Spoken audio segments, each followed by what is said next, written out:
Hello, everybody, and welcome back to the Reclaim Your Power Summit. I am your host, Tanya Marie Dube. This is a global gathering for high performing women, ambitious women who are healing from narcissistic abuse. And I get to interview all of these amazing experts and bring them forward for you in one place. So today, I am so happy to introduce you to Diane Metcalf. Diane, I am so happy that you're here. Thank you so much for saying yes to being here. Thank you for inviting me. It's an honor. Thank you. Okay, so why don't we jump right in? We're going to be talking about intimate partner violence today. So, do you want to share with us exactly like if you want to share a story behind this, but and then what is intimate partner violence? Like just to get more specific. So, intimate partner violence is a subset of domestic violence. So, I think, all heard the term domestic violence. That's the umbrella, which includes intimate partner violence. We call it IPV. It's pretty much what it sounds like. It's when you are in a relationship intimately. So, it's a romantic partner, it's a sexual partner. Um, and there is violence such as kicking, punching, hitting, choking, things of that nature, as well as other kinds of emotional abuse, mental abuse, financial abuse. There's all kinds of abuse. Um, and then it also includes coercive control, which we haven't mentioned, but that's a part of it too. That is more like in a relationship that could be anybody. It could be your mother, father, brother, sister, supervisor, neighbor, anybody who has the power to manipulate or control what you think or what you do. And usually that's done with a look, a gesture, tone of voice that instills fear. It's all stuff you can't really put your finger on, but you know it's happening to you. Exactly. Yeah, for Yeah. sure. So, what is your experience with intimate partner violence? Well, unfortunately, there's been more than one. Um, your audience, if there's anyone in the audience that is familiar with me, they probably know me from the book Lemon Moms, which is a book about narcissistic mothers. That was the beginning for me, being raised by a narcissistic parent. And unfortunately, that kind of sets you up to become, the term is codependent. You're focusing on them, you're caretaking them, and you're normalizing your existence with this abusive parent. And so when we grow up, that doesn't just go away. And so oftentimes, what I hear people say is their picker is broken. They pick the wrong people. Um, Basically, I was picking people who were very much like my mom, just verbally abusive, emotionally abusive. There was one in there that was physically abusive. Um, and so I had to learn on my own because I'm talking like in the 1980s, there really wasn't discussion about this stuff, and there certainly weren't counselors who dealt with narcissistic abuse or things like that. So what there was domestic violence counselors, and eventually I became one. So there's that side of it too, where I not only was a victim and a survivor, but then I became a counselor to spread the word about the cycle of abuse and educate women. I went around, did talks at schools and, women's shelters and things like that, just to put the word out that there is something called a cycle of abuse. And once you get to know what it is, you can help yourself by interrupting that cycle. You know what? It's really interesting. You and I were talking a little bit right before we hit record on this interview about how growing up with some kind of, it doesn't have to just be narcissistic abuse, but it usually stems from that kind of abuse where we get into serious survival skills that set us up for wild people pleasing that we cannot seem to break free of. And this is what really is picking the wrong partner seems to be all about too. And the need for external validation and external acceptance and external approval, everything that takes us away from going inward and healing, who we are to find our authentic self. So this is a really important thing to talk about, and I'm happy that you went around all over the place to talk about this because even 9 years ago, when I had left my narcissistic partner that I was in a relationship with for 18 years, nobody was really talking about this. And when I started looking online, all I found were like piecemeal things. I'm sure lots of it existed, but I didn't even have the questions to ask, which is, what got me started on doing these summits to bring it all into one place. So thank you for doing that because talking about it and talking about it openly is why people feel so comfortable talking about it now. Hmm. Right. So, Yeah. yeah. Yeah. Information is power. Yes. Talking about it is empowering. Yeah, So, it is. And it opens the door for other people who feel they don't have a voice to actually, see that they're yes. not the only ones going through it too. Yeah, because there's a lot of shame. I remember feeling like I couldn't tell anybody what was going on. I felt ashamed that I was in a relationship, but again and again and again. And especially as it continued happening, I was even more ashamed because I felt like there was something wrong with me. Why did I keep getting into these situations? And like you said, you do have to take a break from relationships. You have to go inward. You have to figure out what you're doing, why you're attracting these people, why you are attracted to those types, and put all the pieces together before you can actually stop what you're doing and do something different.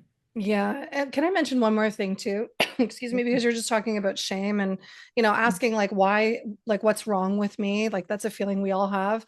It doesn't also help that these narcissistic abusers will say, look at your past relationships, look at the way Mhm. that this has worked out for you. So they're doubling down on the fact that not only, well, I mean, I don't, there's a whole thing about why narcissists do what they do, but not only are they doing it to you, but they're trying to make you responsible for all the other abuse that you've endured throughout your lifetime.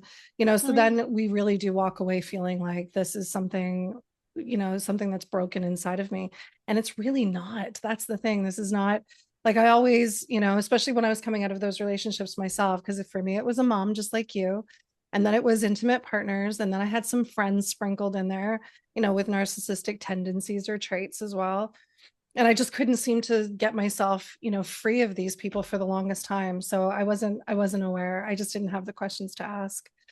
But yeah, it's easy to blame ourselves, isn't it? It is. And you're walking around in this surreal, fabricated reality that isn't yours. It's someone Yeah. else's. And if you don't get a break from that, you don't ever really get to see what's truly happening. Yeah, yes, distance. Thank you for that. Now let's talk about the red flags of an intimate relationship as it pertains to intimate partner violence. I mean, I've been in domestic violence, I mean, I consider narcissistic abuse to also be domestic violence, but I've been in physically abusive relationships as well. So what are the red flags in your opinion? Okay, well, I'm going to talk about, I think part of the red flags are actually the cycle of abuse too. Okay, good. And so this is the thing that when I learned it, I was blown away because I was like, no, there's no cycle. I don't see a cycle going on. But then when I started paying attention, I saw it and I was like, wow, there really is a cycle. I can see it. I had to stay and continue in the relationship long enough to see this thing play out a few times. So this researcher named Lenore Walker back in 1970 working with domestic violence survivors that typically are women. A woman can be an abuser, a man can be a victim, but typically it's a woman that's the victim and a man is the abuser. She worked with over like 1,000, like something like 1,500 women, and in talking to them and hearing their stories, she noticed the pattern and she called it the cycle of abuse. And so there's four phases. And then there's also a narcissistic cycle of abuse, which is also four phases, but it's a little different. So I'll go over both of them if that's okay. Okay, yes, please. Um, so the first red flag would be tension building. Um, and the people in your audience probably have some idea what this feels like. There's just tension between the partners, um, stress, that walking on eggshells feeling. Um, Something's going to happen. There's going to be a blow up. There's going to be some kind of event coming up. And so the woman works very hard to keep everybody calm, to keep the partner calm. But if there's children involved, she's going to try to make the children stay away or be quiet or, don't upset your dad or, those kinds of things. Nevertheless, the tension building does continue and it increases until there is an abusive event, which could be physical, the punching, kicking, slapping, pushing. It could be emotional, just, a lot of verbal abuse, name calling, hurtful things being said. It could be punishment, like they take your phone or they take something that's important to you or valuable to you, they put it away as punishment. financial abuse. They cut off your access to money. Maybe they change the passwords on your banking accounts, stuff like that. And then there's a remorse period. So after the blow up, the abuser is typically sorry. They actually feel remorse. They feel apologetic. They do a lot of things to apologize and make up for what they've done. Um, Part of this is gift giving. And I experienced this as well. One of mine Okay. would typically go out and buy some expensive gift, which we were living together and we could not afford. So I had to return the gift. But yeah, part of that, they might notice flowers, jewelry, just things that basically make them feel better and sort of keep you attached through all this niceness. And then there's the honeymoon phase. So after the gift giving and the apologies, and it'll never happen again, promises like that, there will be a honeymoon phase, which means they're just going to be sweet and kind and wonderful, and you're going to be happy, and things are going to feel really good. And the thing is, all of these four phases complete the cycle. So after the honeymoon phase, you're going to start to move back into tension building again, and it's just going to repeat. Um, it happens that way every time, but the phases can be different in length. So you might have a really long honeymoon phase one time and a very short honeymoon phase the next time, but you will see all of those phases. Mhm. In a narcissistic relationship, it's going to look a little different. It is going to start with a form of tension building. So this red flag would be the narcissistic injury. Okay, Mhm. so um, a narcissistic injury is anything that upsets the narcissist and makes them feel disrespected. Maybe their ego has been hurt. Something has displeased them. It could be anything. And then they have their meltdown, which is their narcissistic rage. So that then becomes an abusive incident. So it's looking a little bit different.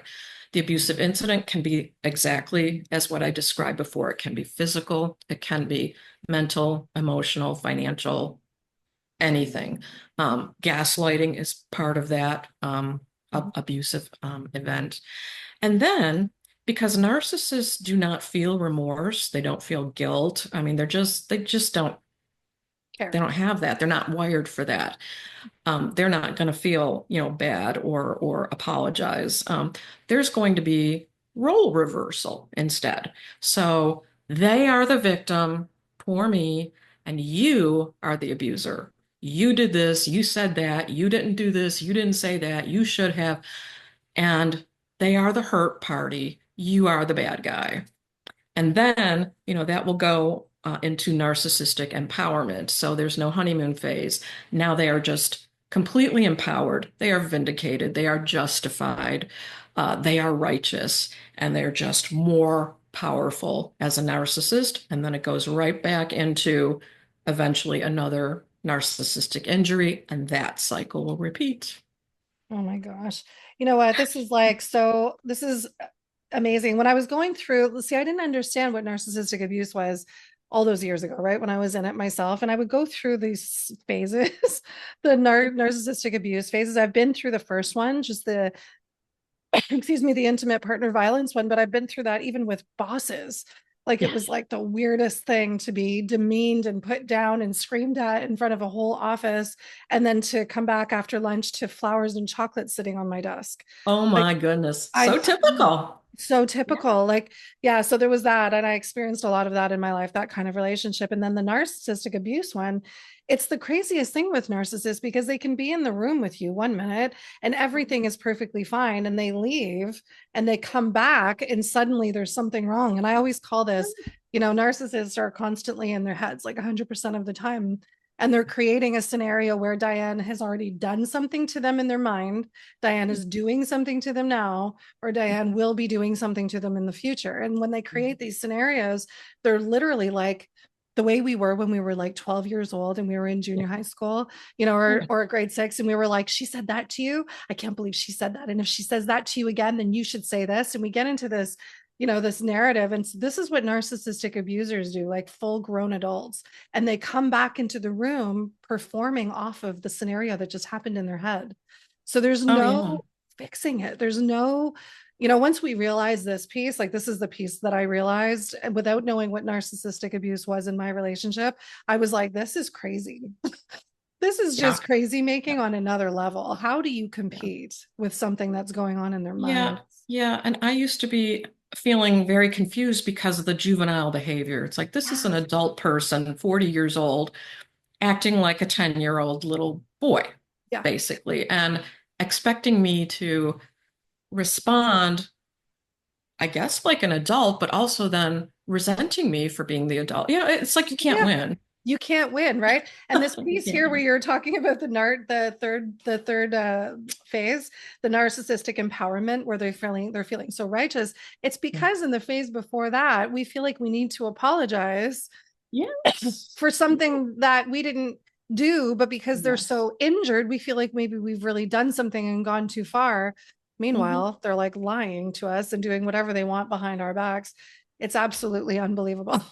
Yeah, they can twist your words, and you really will be convinced that somehow you are at fault. You will apologize, but yet at the same time, you're going to be walking around with this giant question mark above your head, going, "Now, wait a minute! Like, how did this get twisted? How did I become the bad guy?" Like, it doesn't make sense, and you know it. But at the same time, you do feel like you need to apologize and appease and please them and calm them and make everything good. It's a lot. It's a lot to carry. It's a burden on us. And it's no surprise that we're feeling drained. We're drained, we can't sleep. We're experiencing some CPTSD because this is a cycle, and CPTSD comes from repetitive events like this. So if you don't break the cycle, this is going to continue. Mhm. So this is why I'm here to teach about this, Yeah. and I'm to recognize the cycle and then to break it. With a narcissist, the way you break that cycle is in that phase where now you are the accused, you are the bad guy, you're the abuser. Instead of apologizing, you reject that. You do not accept the blame. You do not take responsibility. You say no. I'm not going to accept it. I'm not going to apologize. I have nothing to apologize for. yeah. And that's one form of breaking that cycle. Do you know, can I share with you what happened to me when I did that? So I Yes. had the 18-year relationship and I wasn't really entirely sure what the hell was going on in this relationship, but I knew I needed to get out of it.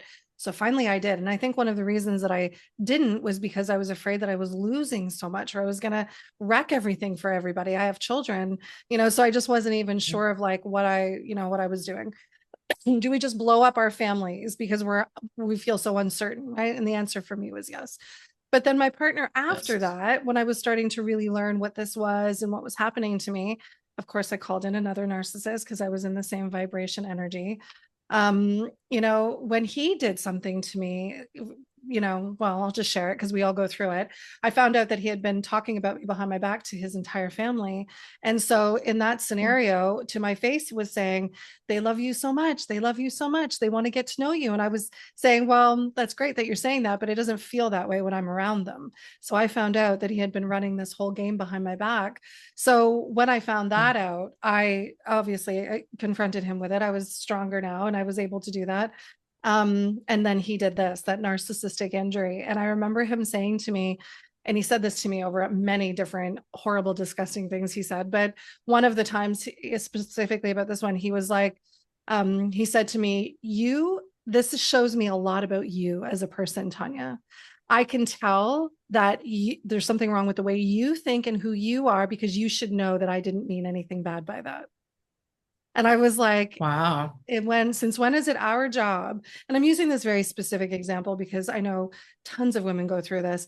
When is it our Yes. job to start taking responsibility for the things that come out of other people's mouths? And it's our job to siphon it through some funnel to say, I know this person better than this. So you go ahead and mistreat me and abuse me. And I'm just supposed to sit here and take it because you're a Right. nice person. It was outstanding. So I said to him, you keep doing this. I'm just going to ignore you. I'm not doing this with you anymore. I'm not talking about it with you. Hmm. You're an adult. You can figure this out. It was too much. He ignored Hmm. me for 3.5 months.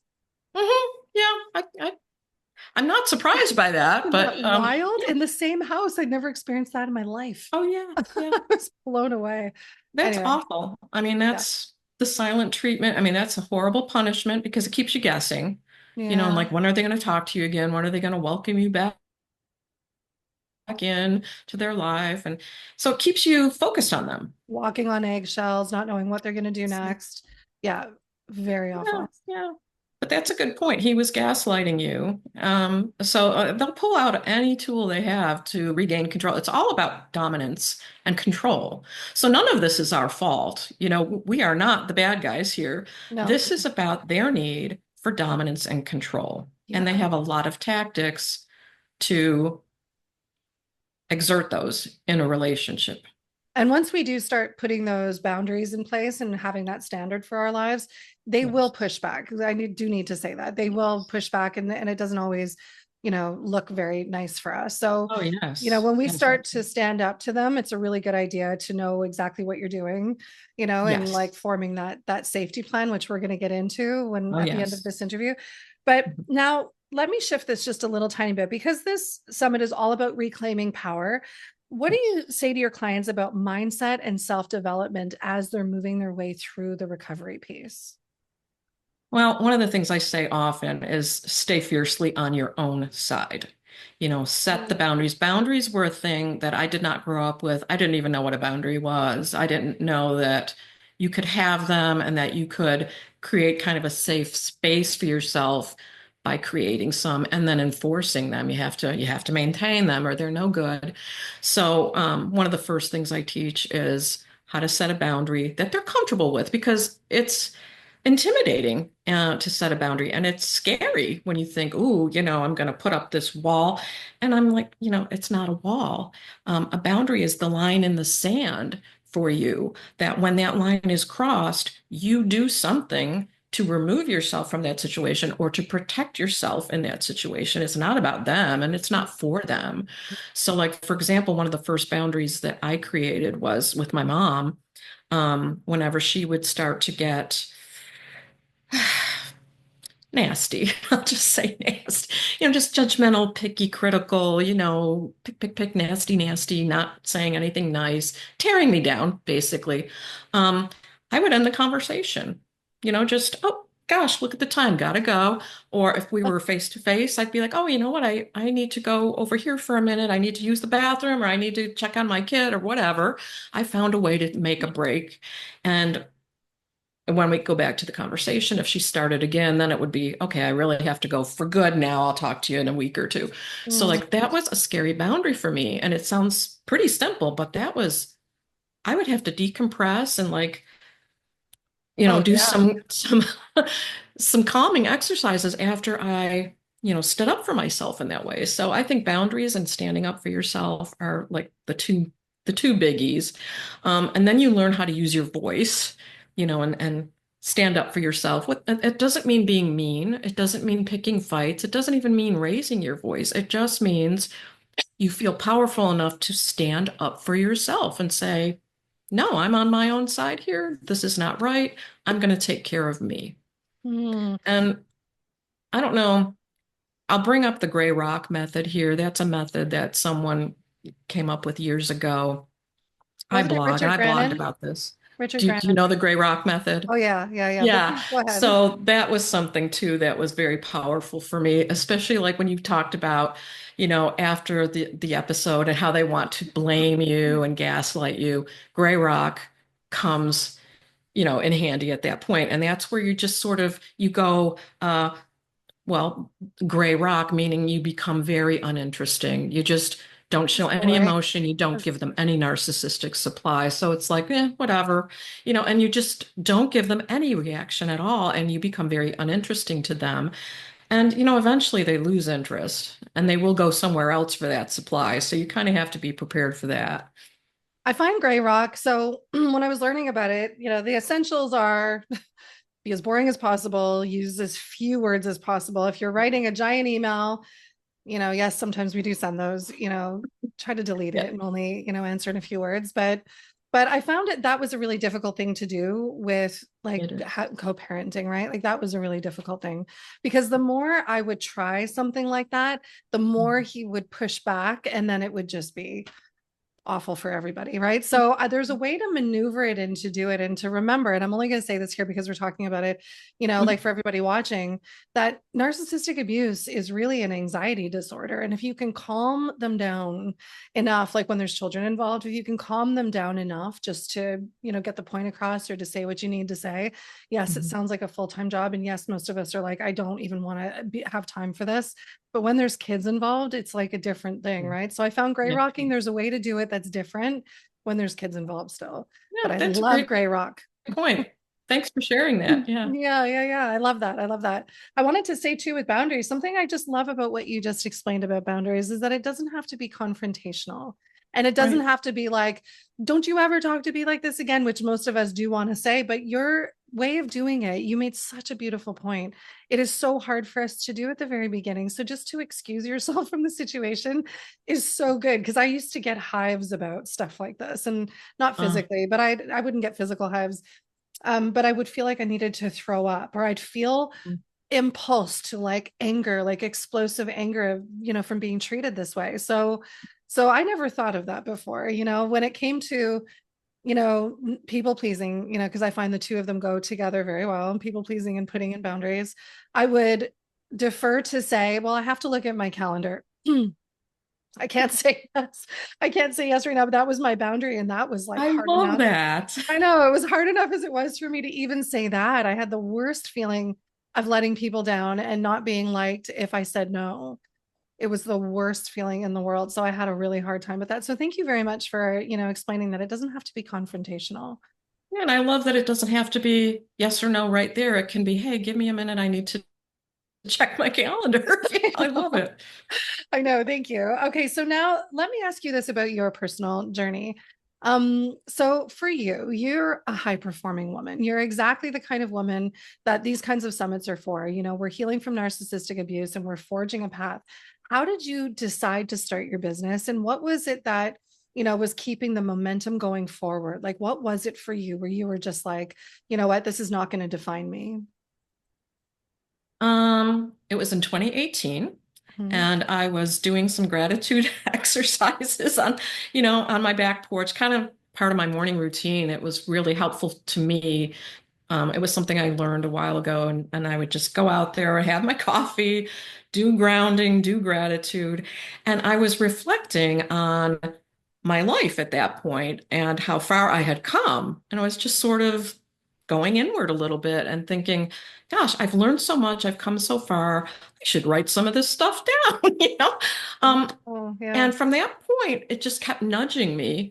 Write it down, maybe make it a book or a little booklet or something. And that's how the book came about my narcissistic mom and how I healed from that. And from that point on, I just fell in love with writing. So I started blogging and I wrote a few more books. And that, when you write, those books and things become like your babies. Like you want to keep them going and keep it out, keep them out there and where people can see them and know about them. And so that meant I had to now learn about marketing and advertising and all this kind of stuff that I had never imagined having to do. But, I just kind of got carried along. It was just part of the whole scene. And then speaking and just all of that sort of came about organically. And I just went with it because I loved it. And I keep learning as much as I can And what to was keep this going. yeah, what was the mindset? Because I noticed in my own life, it was like, Mhm. with these narcissists in the background, right? Because you had relationships with them outside of your mother too. So, you're taking 20 steps forward and then it feels like you're being pulled back 5 or 10 and then Yeah, 20 steps forward. So what was the mindset for you that you were thinking as you the were going? mindset was, if I could help just one person, that's how it began. I'm like, well, maybe it's not worth writing about. Well, if I could help just one person, that would be that would be enough. That it would be worth it.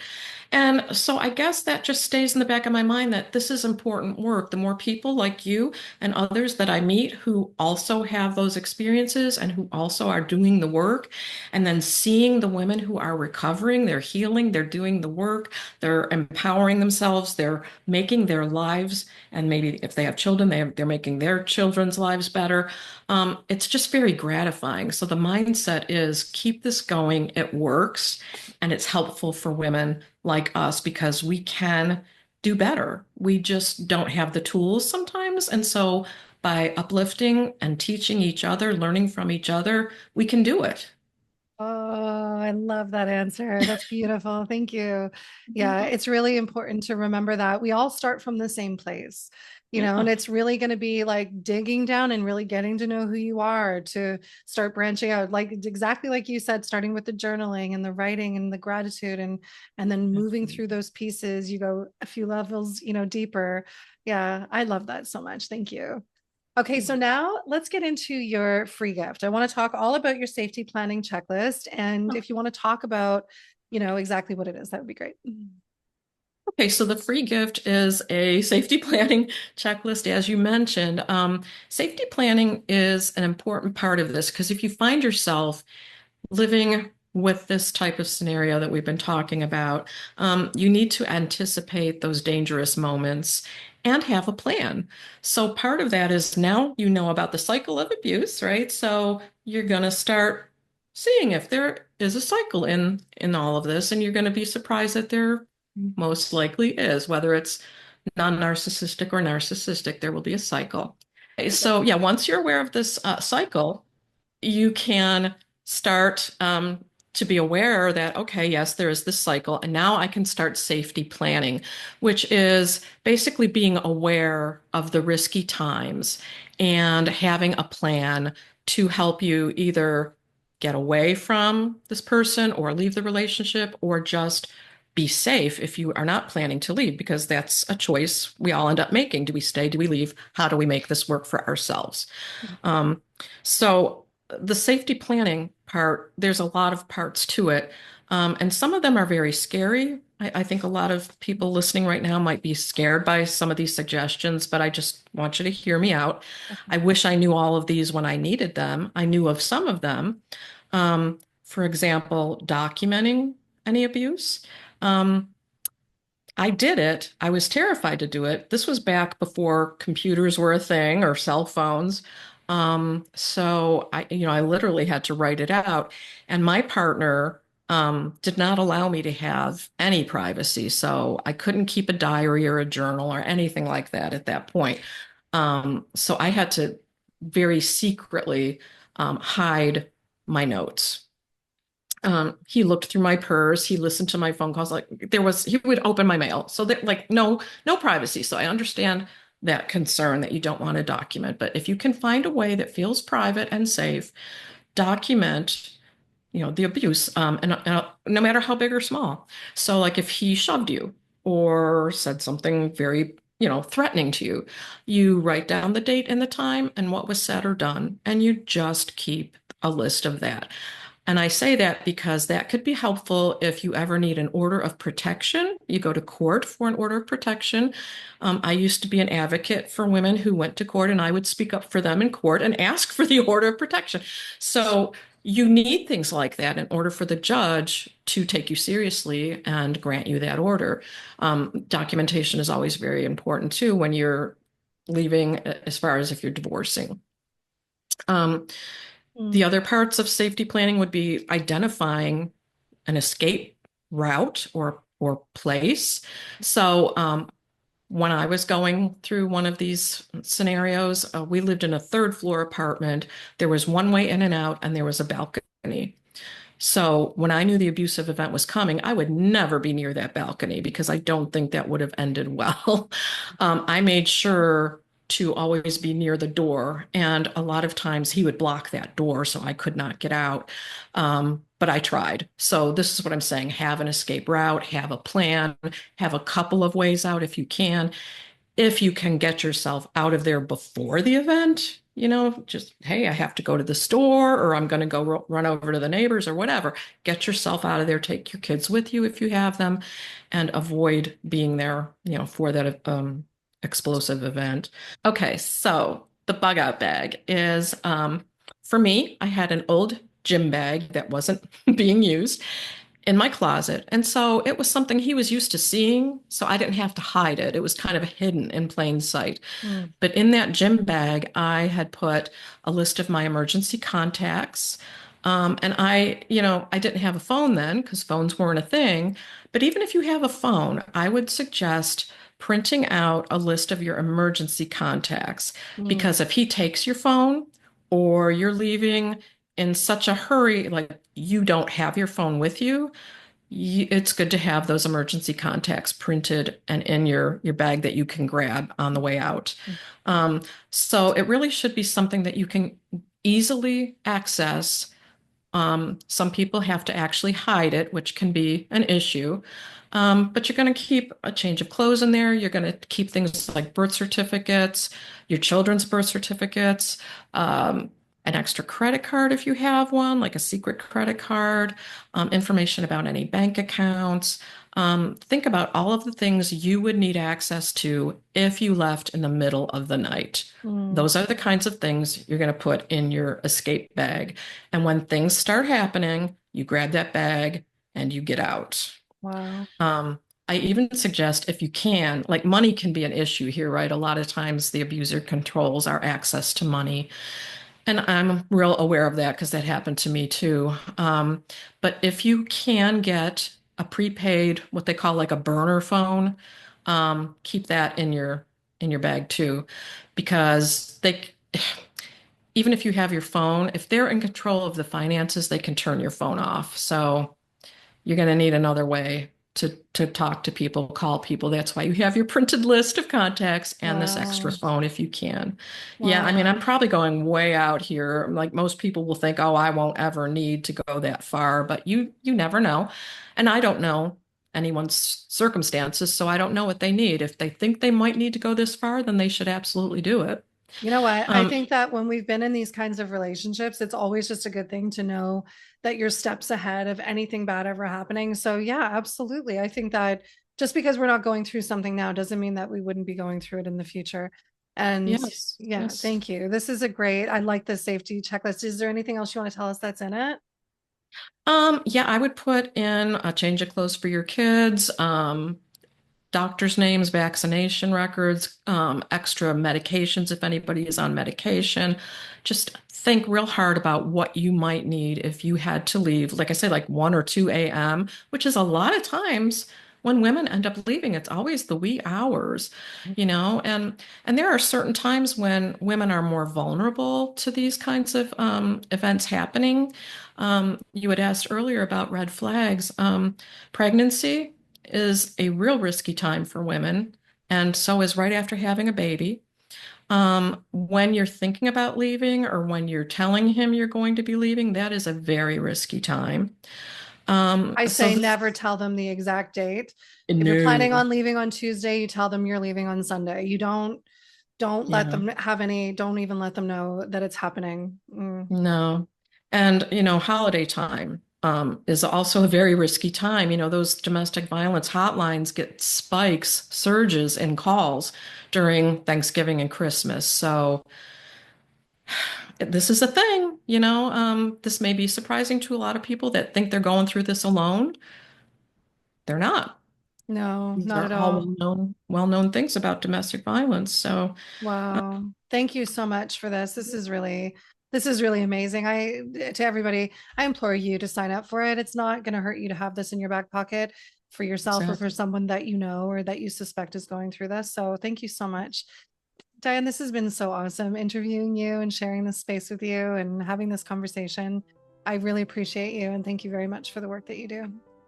Thanks, Tanya. Thank you too. You've really enlightened a lot of us. Oh, thank you. Thank you to everybody watching.